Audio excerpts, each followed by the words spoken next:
महाराष्ट्रामध्ये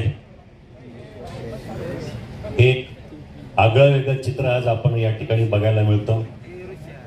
यापूर्वी सुद्धा बैलांच्या दशक्रिया संपन्न होताना आपण पाहिल्या, परंतु अखंड महाराष्ट्रामध्ये ज्यानं नाव कमवलं, ज्यानं आपल्या धन्याचं नाव मोठं केलं, ज्यानं अनेक खाट गाजवले, ज्यानं महाराष्ट्रामध्ये बैलगाडा क्षेत्रामध्ये इतिहास उभा केला, त्या हिंद केसरी मन्याबाईच्या वाढदिवस आपला दशक्रियेच्या निमित्तानं आपण सगळेजण या ठिकाणी उपस्थित आहात। मला आव्हान करायचं आहे पेटा संघटनेचं, मला आव्हान करायचं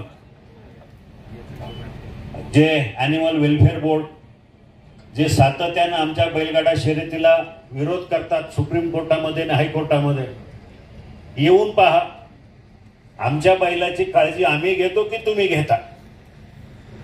समाजामध्ये पेटासारख्या संघटना आहेत, आपल्या माणसाची काळजी घेत नाहीत, त्याच्यापेक्षा जास्त पोटच्या मुलापेक्षाही जास्त एका बैलाची काळजी आम्ही घेतो।